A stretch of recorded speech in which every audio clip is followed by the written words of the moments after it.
ముందుగా టీవీలో ఈ ప్రోగ్రామ్ని లైవ్ ద్వారా చూస్తున్న ప్రేక్షకులకి, ముఖ్యంగా భక్తులకి, ఎందుకంటే ఇది కుంభమేళా సమయం, చాలామంది ఇక్కడికి రాలేకపోయిన వాళ్ళు ఉంటారు. వీలుగాకనో పరిస్థితులు ఇక్కడ వాళ్లకు సానుకూలంగా లేకనో, సో అలాంటి వాళ్ళందరూ కూడా ఈ లైవ్ ద్వారా ప్రత్యక్షంగా ఈరోజు ఇక్కడ ఏం జరుగుతుందో చూడగలుగుతున్నారు విజువల్స్ ద్వారా. ఆ రకంగా కూడా ఒక రకంగా మా మధు గారికి థ్యాంక్స్ చెప్పాలి. చాలామందికి ఈ ఈ అవకాశాన్ని చూసే భాగ్యాన్ని కల్పించారు. చాలామంది నాతో ఏంటి మహాకుంభమేళాల టీజర్ లాంచా, చాలా మంచి ఐడియా, చాలా మంచి ఐడియా. ఐడియా కాదండి, ఇది ఐడియా కోసం చేసింది కాదు, ఆయన ఆశీర్వచనం కోసం వచ్చాను ఇక్కడికి నేను. ఎందుకంటే ఈ సినిమా అనేది నేను ఎప్పుడూ, మీ అందరికీ తెలుసు, కమర్షియల్ సినిమాలు చేస్తూనే వచ్చాను. థ్రిల్లర్ అటెంప్ట్ చేశాను కానీ ఎప్పుడు సూపర్ న్యాచురల్ పవర్తో ఒక సినిమా రాయడం కానీ ఒక మూవీగా తీయడం కానీ నేను ఎప్పుడు చేయాల. ఇలాంటి ఆలోచన కానీ ఇలాంటి అవకాశం కానీ నాకు నేను క్రియేట్ చేసింది కాదు, అది శివుడు ఇచ్చిందనే నమ్ముతున్నాను. సో అందుకని మేము ఓపెనింగ్ సినిమాకు సంబంధించిన ముహూర్తం షాట్ కాశీలో చేసిన, ఈరోజు ఈ టీజరు కార్యక్రమం ఇక్కడ 90 ఏళ్ళు 108 సంవత్సరాలున్న నాగసాధులతో చేసిన, ఆయన మాకిచ్చిన పువ్వుల్ని ఓ దండగా చేసి ఆయన పాదాల దగ్గర ఒక ప్రసాదంలాగా పెడదామని రావడమే తప్ప ఇది ఇంకొక ఐడియా కోసం చేసి ఏదో కమర్షియల్గా ఆలోచన చేసింది కాదండి. తప్పకుండా ఇది జనాల మనసును తాకాలని చేసింది. తప్పకుండా ఆ పాజిటివ్ ఎనర్జీ ఇక్కడ ఫీల్ అవుతున్నాం. ఎందుకంటే this is the biggest human gathering on the planet. అలాంటి ప్లేస్లో ఒక శివుడికి సంబంధించిన అక్షరం వినబడిన, మాట వినబడిన, ఆయనకు సంబంధించిన ఒక వైబు మనకు కనిపించినా కానీ మనకు తెలియకుండానే ఒక తెలియని ఆనందం వస్తుంది. ఆ ఆనందం మాతో పాటు ఈరోజు ఇక్కడికి కార్యక్రమానికి వచ్చిన సుమగారు కావచ్చు, ఎందుకంటే ఆవిడకు ఈ సినిమా ఒక యాంకర్గా వచ్చారు.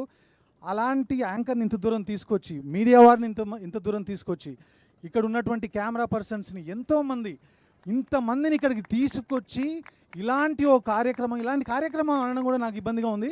ఇలాంటి ఒక అదృష్టాన్ని ఇచ్చిన మధు గారికి నిజంగా మీకు చేతులెత్తి నమస్కారం చేస్తున్నానండి. ఇది ఎవరు చేయరు. లేదు, ఎందుకు చెప్తున్నానంటే ఇది ఒక ప్రొడ్యూసర్ డైరెక్టర్ని పోవడం కాదు.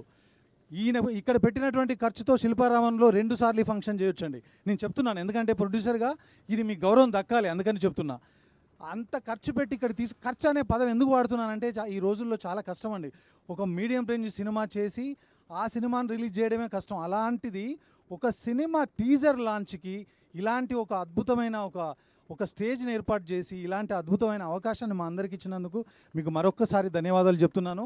నా మాట గుర్తుపెట్టుకోండి, ఆయనకి ఇది మొదటి సినిమానే, కానీ ఆయన మొదటి సినిమాలా జనరల్గా మీ అందరూ అనుకోవచ్చు, ఓదెల అనేది మీ అందరికీ తెలిసిందే, చాలా చిన్న సినిమా, ఓటీటీ కోసం చేసిన సినిమా. కానీ ఈ సినిమా ఓటీటీ కోసం కాదు. ఇప్పుడు జనరల్గా మనకు పుష్కరాలు అనేవి 5 ఏళ్ళకు ఒకసారి 12 ఏళ్ళకు ఒకసారి వస్తాయి. కానీ ఈ సినిమా నేను ఒక మాటగా చెప్తున్నానండి, 140 సంవత్సరాలకు ఒకసారి మహాకుంభమేళం ఎలాగైతే వచ్చిందో ఇలాంటి సినిమాలు చాలా రేర్గా వస్తాయి. ఒకప్పుడు మనం అమ్మోరు చూసాం, తర్వాత అరుంధతి చూసాం, అలాంటి సినిమాలు బాగమతి చూసాం. ఇలాంటి సినిమాలు అప్పుడప్పుడు పుష్కరానికి ఒకసారి వస్తుంటాయి. ఈ సినిమా ఇలాంటి ఒక పెద్ద స్కేల్లో చేయడానికి, ఒక పెద్ద ఎక్స్పీరియన్స్ ఆడియన్స్ ఇవ్వడానికి నాకు అవకాశం ఇచ్చిన మధు గారికి థ్యాంక్స్. ఎందుకంటే ఈ సినిమా అనగానే తమన్నా డేట్స్ ఇచ్చారు, ఏదో ఒకటి కమర్షియల్గా చేసేయండి, రిలీజ్ చేసేయండి అనొచ్చు. కానీ ఇందాక మీరు విన్నారు, సంవత్సర క్రితం ఆయన చేతికి కట్టిన కాశీ దారం ఇంకా అలాగే ఉంది. అంటే సంవత్సరం నుంచి ప్రాజెక్ట్ మీద మధు గారు స్పెండ్ చేస్తూనే ఉన్నారు. సో ఇక మధు గారి గురించి చెప్పాలంటే, ఆయన కథ విన్న తర్వాత ఇదంతే చేస్తున్నారు అనొచ్చు మీరు, ఏ బిజినెస్ యాంగిల్లో చేస్తున్నారని. ఓన్లీ కథను, కంటెంట్ని నమ్మారు ఆయన. ఆ కథను, కంటెంట్ నమ్మే ఇంత ఖర్చు పెట్టి ఇంత భారీగా ఇందులో ఉన్న విఎఫ్ఎక్స్ ఏ పెద్ద సినిమాకి తక్కువ కాదు, అంత విఎఫ్ఎక్స్ ఉన్నాయి. అయినా కూడా ఆయన ముందుకు తీసుకెళ్తున్నారు ఈ సినిమాని. ఆయన ఫ్యూచర్లో కథను విని సినిమాలు చేస్తున్నారు కాబట్టి దిల్ రాజు గారిలాగా, గీతా ఆర్ట్స్ అరవింద్ గారిలాగా చాలా పెద్ద ప్రొడ్యూసర్ అవ్వాలని ఇక్కడ మహాకుంభమేళ సాక్షిగా, శివుడు సాక్షిగా మనస్ఫూర్తిగా కోరుకుంటున్నాను మధు గారు. నెక్స్ట్ మా వశిష్ఠ, ఇందాక చెప్పారు ఆయన నాకు ఎప్పుడు బ్రదర్ లాంటి వ్యక్తే. ఆయన వాయిస్కు ఫ్యాన్, ఎందుకంటే ఆయన ఎప్పుడు పాడలేదు మా తెలుగులో, కానీ మీతో తప్పకుండా పాడించాలి. సో ఎంత మంచి యాక్టరో అంత మంచి వాయిస్ ఆయనది. వశిష్ఠ గారి సినిమాలు మనం చాలా చూసాం, కానీ ఆయన విశ్వరూపం ఈ సినిమాలో చూస్తాము. నేను స్టీరియోటైప్గా మాట్లాడుతున్నాను అనుకోవద్దు మీరు.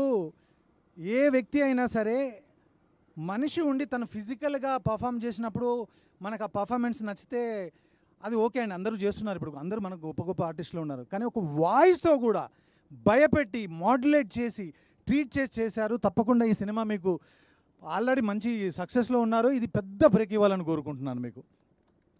అజనీష్ గారు నేను పేర్లు చెప్పను కానీ తెలుగులో మీరు రావడానికి కారణం నేనే. పేర్లు చెప్పను ఎందుకంటే I was the first person to watch Kantara Kannada version in Telugu. Morning show వెళ్ళాను నేను. ఆ సినిమా చూసిన తర్వాత ఒక పర్టికులర్ పర్సన్ నేను కాల్ చేసి చెప్పాను, ఎందుకంటే దేవర్ సెర్చింగ్ ఫర్ అప్పుడు ఒక మ్యూజిక్ డైరెక్టర్, ఒక బ్యాక్గ్రౌండ్ స్కోర్ కావాలని. ఆయనకు చెప్పిన వెంటనే ఇమీడియట్గా మీరు ఒక పర్టికులర్ ప్రాజెక్ట్ రోపిన్ అయ్యారు. సో అది పెద్ద బిగ్గెస్ట్ బ్లాక్ బస్టర్ అయింది. అప్పటి నుంచి నేను పెద్ద ఫ్యాన్ మీకు. సో ఆ రకంగా దేవుడు బ్లెస్ చేసి మాకు ఈ సినిమాకి ఆయన యాక్సెప్ట్ చేసేలా చేశారు. యాక్సెప్ట్ చేయడం కాదు, I heard 50% of background score అండి. బ్యాక్గ్రౌండ్ స్కోర్తో గూస్ బంప్స్ తెప్పించడం ఏంటో నేను ఫస్ట్ టైం చూశాను మీ దగ్గర. అజనీష్ గారు, thank you so much for accepting this film. And me 1.5 months నుంచి మీరు పెడుతున్న ఎఫర్ట్స్కి, మీరు కోఆర్డినేట్ చేస్తున్న ఆర్టిస్ట్కి కావచ్చు, ఎవరైనా మీకు ప్లేయర్స్ కావాలనుకున్నప్పుడు మీరు ఎస్పెషల్లీ ఓదెల మల్లన్న టెంపుల్లో పనిచేసే ఒగ్గు కథ కళాకారుల దగ్గర నుంచి కూడా సౌండ్ తీసుకున్నారు. లైవ్లో అక్కడికి వెళ్ళి రికార్డ్ చేద్దామని చెప్పి అంటున్నారండి. ఈ రోజుల్లో ఒక డే పోతే ఆ డే టైం పోతుంది, మనీ పోతుందని ఆలోచించే రోజుల్లో ఒక కుగ్రామానికి ట్రావెల్ చేసి ఆ సౌండ్స్ రికార్డ్ చేద్దామని చెప్పేసి మమ్మల్ని పట్టుబడుతున్నారు. అజనీష్ గారు, thank you so much. Words సరిపోవు మిమ్మల్ని థ్యాంక్స్ చెప్పడానికి. Thank you so much. Ashok, మా జర్నీ చాలా ఇయర్స్ నుంచి, ఓ డెకేడ్ ముందు నుంచి ఉంది. యాక్చువల్గా ఓదెల రైల్వే స్టేషన్ డబ్బులు సంపాదించడం కోసం కాదు, అశోక్ని ఇంట్రడ్యూస్ చేయడం కోసమే చేశాను ఆనెస్ట్గా. దేవుడు బ్లెస్ చేసి ఆ సినిమాని సక్సెస్ చేశాడు.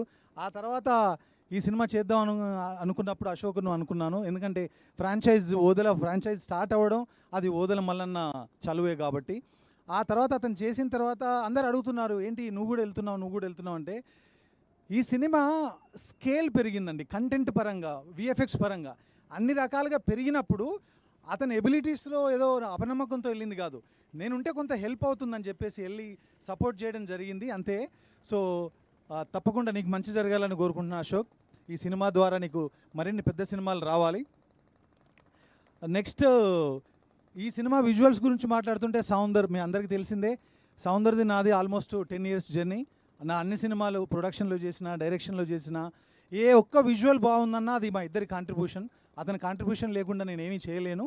సో సౌందర్, నువ్వు షూటింగ్లో ఉండి రాలేకపోయావు, but thank you so much for always giving me this kind of beautiful and stunning visuals. Will continue this journey. తర్వాత ఇక మీ అందరికీ తెలిసిందే, చాలామంది కథ అనుకున్నప్పుడు మీరు కథ ఎవరి కోసం రాశారని, దేర్ ఈజ్ నో డౌట్ అండి, కథ క్రియేట్ అవ్వడమే నాగసాధు, ఆ శివశక్తి క్యారెక్టర్ క్రియేట్ అవ్వడమే తమన్న కోసం క్రియేట్ అయింది.